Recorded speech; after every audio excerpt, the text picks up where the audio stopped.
ನಮಸ್ತೆ, SRM ಚಾನೆಲ್ಗೆ ಸ್ವಾಗತ. ನಟ ದರ್ಶನ್ ಅವರ ಬೇಲ್ ಯಾವಾಗ ಸಿಗೋದು? ಹಾಗಾದರೆ ಇಲ್ಲಿ ಪ್ರದೋಷ್ ಹಾಗೆಯೇ ಇನ್ನಿಬ್ಬರು ಹೇಳಿದಂಥ ಸಾಕ್ಷಿಯಿಂದ ಇಲ್ಲಿ ಪರ್ಮನೆಂಟ್ ಆಗಿ ಜೈಲಲ್ಲೇ ಉಳಿದ್ಬಿಡ್ತಾರ ಇಲ್ಲಿ ದರ್ಶನ್ ಅವರು. ಹಾಗಾದರೆ ಇಲ್ಲಿ ಕೋರ್ಟು ಯಾವ ರೀತಿ ಜಡ್ಜ್ಮೆಂಟ್ ಕೊಟ್ಟಿದೆ, ಹಾಗೆಯೇ ಇಲ್ಲಿ ಇವರಿಗೆ ಈಗ VIP ಟ್ರೀಟ್ಮೆಂಟ್ ತೆಗ್ದಿದ್ಯಾಕೆ, ಹಾಗಾದರೆ ಈಗ ದರ್ಶನ್ ಗತಿ ಏನಾಯಿತು ಅಂತ ನೋಡ್ಕೊಂಬಂದ್ಬಿಡ ಬನ್ನಿ. ನಟ ದರ್ಶನ್ ಸಂಬಂಧಿಸಿದಂತೆ ರೇಣುಕಾಸ್ವಾಮಿ ಕೊಲೆ ಪ್ರಕರಣದಲ್ಲಿ ಇತ್ತೀಚಿನ ಆಗಸ್ಟ್ 2026ರಂದು ಪ್ರಮುಖ ಕಾನೂನು ನ್ಯಾಯಾಲಯದ ನವೀಕರಣವು ಆಗಿತ್ತು. ಅದರಲ್ಲಿ ಕೋರ್ಟಿಗೆ ಖುದ್ದು ಹಾಜರಾಗುವ ಅರ್ಜಿ ವಜಾ. ಬೆಂಗಳೂರಿನ ಇಲ್ಲಿ ನ್ಯಾಯಾಲಯದಲ್ಲಿ ನಟ ದರ್ಶನ್ ದೊಡ್ಡ ಹಿನ್ನೆಲೆ ನೀಡಿದೆ. ಹಾಗಾದರೆ ಸಾಕ್ಷಿ ವಿವರಣೆ ವೇಳೆ ತಾವು ನ್ಯಾಯಾಲಯಕ್ಕೆ ಖುದ್ದಾಗಿ ಹಾಜರಾಗಲು ಅನುಮತಿ ನೀಡಬೇಕೆಂದು ದರ್ಶನ್ ಮತ್ತು ಇತರ 3 ಆರೋಪಿಗಳು ಸಲ್ಲಿಸಿದ ಅರ್ಜಿಗೆ ಕೋರ್ಟ್ ತಿರಸ್ಕರಿಸಿತು. ಭದ್ರತೆ ಹಾಗೂ ತಾಂತ್ರಿಕ ಸವಾಲುಗಳ ಕಾರಣ ನೀಡಿ ಇನ್ಮುಂದೆ ಜೈಲಿನಿಂದಲೇ ವಿಡಿಯೋ ಕಾನ್ಫರೆನ್ಸ್ ಮೂಲಕ ಕಲಾಪದಲ್ಲಿ ಭಾಗವಹಿಸಲು ಆದೇಶಿಸಿತು.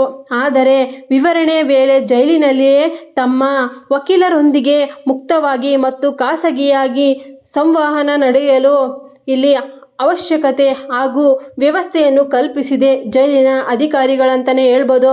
ಹಾಗೆಯೇ ಇಲ್ಲಿ ಪ್ರಾಸಿಕ್ಯೂಷನ್ಗೆ ಹಿನ್ನೆಲೆ ರೇಣುಕಾಸ್ವಾಮಿ ತಾಯಿಯ ಮರು ವಿವರಣೆ. ಇಲ್ಲಿ ಆಗಸ್ಟ್ 18, 2026 ಕರ್ನಾಟಕ ಹೈಕೋರ್ಟ್ ಪ್ರಾಸಿಕ್ಯೂಷನ್ ಸಲ್ಲಿಸಿದ ಅರ್ಜಿಯೊಂದಿಗೆ ವಜಾಗೊಳಿಸುವ ಮೂಲಕ ದರ್ಶನ್ ತೆರವು ವಕೀಲರಿಗೆ ಬಹುಶಃ ಸಮಾಧಾನಕ ತೀರ್ಪು ನೀಡಿದೆ.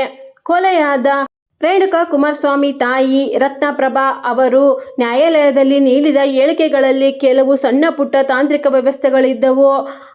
ಇದನ್ನೇ ಮುಂದಿಟ್ಟುಕೊಂಡು ಅವರು ಹಗೆತನದ ಸಾಕ್ಷಿ ಎಂದು ಪರಿಗಣಿಸಿದರು. ಮತ್ತೊಮ್ಮೆ ಕ್ರಾಸ್ ಎಕ್ಸಾಮಿನೇಷನ್ ಮಾಡಲು ಅನುಮತಿ ನೀಡಬೇಕೆಂದು ಪೊಲೀಸರು ಕೋರಿದರು. ಹೈಕೋರ್ಟ್ ಇದನ್ನು ನಿರಾಕರಿಸಿತು. ಒಂದು ಸಣ್ಣ ತಪ್ಪಾದ ಹೇಳಿಕೆಯನ್ನು ಹಗೆತನದ ಸಾಕ್ಷಿ ಎಂದು ಬದಲಾಯಿಸಲು ಸಾಧ್ಯವಿಲ್ಲ ಎಂದು ಸ್ಪಷ್ಟಪಡಿಸಿತು.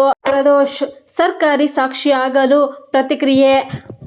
ಪ್ರಕರಣ 14ನೇ ಆರೋಪಿ ಪ್ರದೋಷ್ ರಾವ್ ತಾವು ಮಾಪ್ತಿ ಸಾಕ್ಷಿ ಆಗಲು ನ್ಯಾಯಾಲಯಕ್ಕೆ ಸುದೀರ್ಘ ಅರ್ಜಿ ಸಲ್ಲಿಸಿದ್ದಾರೆ. ಈ ಪ್ರಕ್ರಿಯೆಯಲ್ಲಿ ತಾವು ಮಧ್ಯಪ್ರವೇಶಿಸಿ ಆಕ್ಷೇಪಣೆ ಎತ್ತಲು ಅವಕಾಶ ನೀಡಬೇಕೆಂದು ದರ್ಶನ್ ಹೈಕೋರ್ಟ್ಗೆ ಮೆಟ್ಟಿಲೇರಿದರು.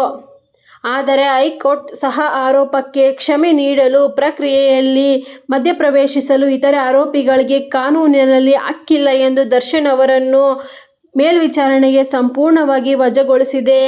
ಮಾಪಿ ಸಾಕ್ಷಿ ಪ್ರದೋಷ್ಗೆ ನ್ಯಾಯಾಲಯದ ಕೊನೆಯ ಎಚ್ಚರಿಕೆ. ಬೆಂಗಳೂರಿನ ಸೆಷನ್ ನ್ಯಾಯಾಲಯದಲ್ಲಿ ಪ್ರದೋಷ್ನ ವಿಚಾರಣೆ ನಡೆಸಿ ಕಠಿಣ ಎಚ್ಚರಿಕೆ ನೀಡಿದೆ. ಕೊಲೆಗೆ ಸಂಬಂಧಿಸಿದ ಸಂಪೂರ್ಣ ಸತ್ಯ ಮತ್ತು ವಾಸ್ತವವನ್ನು ಮಾತ್ರವೇ ನ್ಯಾಯಾಲಯದ ಮುಂದೆ ಹೇಳಬೇಕು. ಅದನ್ನು ಬಿಟ್ಟು ಬೇರೆ ಯಾವುದೋ ಸತ್ಯವನ್ನು ಮುಚ್ಚಿಡುವುದು, ಸುಳ್ಳನ್ನು ಹೇಳುವುದು ಮಾಡಿದರೆ ನಿಮಗೆ ಕ್ಷಮೆಯೂ ಕೂಡ ದೊರೆಯದೆ ನೇರವಾಗಿ ಜೈಲಿನ ಶಿಕ್ಷೆಗೆ ನೀವು ಒಳಪಡಿಸುತ್ತೇವೆ ಎಂದು ಪೊಲೀಸ್ ಹಾಗೆಯೇ ಇಲ್ಲಿ ನ್ಯಾಯಾಲಯದ ಎಲ್ಲರೂ ಕೂಡ ಜಡ್ಜ್ಗಳು ಕೂಡ ಆಲ್ರೆಡಿ ಪ್ರದೋಷ್ ಅವರಿಗೆ ಹೇಳಿದ್ದಾರೆ ಅಂತಲೇ ಹೇಳ್ಬೋದು. ಹಾಗೆಯೇ ಈ ಅರ್ಜಿಯ ಅಂತಿಮ ಆದೇಶವನ್ನು ಕೋರ್ಟ್ ಆಗಸ್ಟ್ 20ರಂದು ಕಾಯ್ದಿರಿಸಿದೆ. ಪ್ರದೋಷ್ ಹೊರತುಪಡಿಸಿ ಇಬ್ಬರು ಆರೋಪಿಗಳು ಅರ್ಜಿ ಕೇವಲ ಪ್ರದೋಷ್ ಮಾತ್ರವಲ್ಲದೆ ಪ್ರಕರಣದ ಆರೋಪಿ ನಂಬರ್ 8 ರವಿಶಂಕರ್ ಮತ್ತು ಆರೋಪಿ ನಂಬರ್ 10 ವಿನಯ್ ಇಬ್ಬರು ಸಹ ತಾವು ಮಾಪಿ ಸಾಕ್ಷಿಯಾಗಲು ಸಿದ್ಧವಾಗಿದ್ದೇವೆ ಎಂದು ನ್ಯಾಯಾಲಯದ ಮುಂದೆ ಅರ್ಜಿ ಸಲ್ಲಿಸುತ್ತಾರೆ. ಆದರೆ ಅವರು ದರ್ಶನ್ ಅವರ ಅತ್ಯಂತ ಆಪ್ತ ವಲಯದಲ್ಲಿದ್ದ ಅವರೇ ಈಗ ಸರ್ಕಾರಕ್ಕೆ ಸಾಕ್ಷಿಯಾಗಿ ಮುಂದಾಗಿರೋದ್ರಿಂದ ದರ್ಶನ್ಗೆ ಕಾನೂನಿನ ಹೋರಾಟಕ್ಕೆ ಮತ್ತಷ್ಟು ಆಂತರಿಕ ತೊಂದರೆಯೂ ಉಂಟಾಗಬಹುದು. ಇಲ್ಲಿ ಸುಪ್ರೀಂ ಕೋರ್ಟ್ನಿಂದ ಜಾಮೀನು ರದ್ದು ಮತ್ತು VIP ಇಲ್ಲಿ ಟ್ರೀಟ್ಮೆಂಟ್ ಇಲ್ಲ ಆದೇಶ. ಇನ್ಮುಂದೆ ಕರ್ನಾಟಕದ ಹೈಕೋರ್ಟ್ ದರ್ಶನ್ ಅವರ ಕಾಲಿನ ನರ ಸಮಸ್ಯೆ ವೈದ್ಯಕೀಯ ಚಿಕಿತ್ಸೆಗಾಗಿ ನೀಡಿದ ತಾತ್ಕಾಲಿಕ ಜಾಮೀನನ್ನು ಸುಪ್ರೀಂ ಕೋರ್ಟ್ ರದ್ದುಗೊಳಿಸಿದೆ. ರಾಜ್ಯದ ಸರ್ಕಾರ ಸಲ್ಲಿಸಿದ ಮೇಲ್ಮನವಿಯನ್ನು ಪುರಸ್ಕರಿಸಿ ಸುಪ್ರೀಂ ಕೋರ್ಟ್ ಕಾನೂನಿನ ಮುಂದೆ ಎಲ್ಲರೂ ಸಮಾನರು, ಯಾವುದೇ VIP ಸೌಲಭ್ಯ ನೀಡುವಂತಿಲ್ಲ ಎಂದು ಆದೇಶಿಸಿ ತಕ್ಷಣವೇ ನ್ಯಾಯಾಲಯದ ಬಂಧನಕ್ಕೆ ಒಪ್ಪಿಸುವಂತೆ ಸೂಚಿಸಿದೆ. ಇದರಿಂದ ದರ್ಶನ್ ಅವರಿಗೆ ತುಂಬಾನೇ ತೊಂದರೆ ಆಗ್ತಾ ಇದೆ ಅಂತಲೇ ಹೇಳ್ಬೋದು.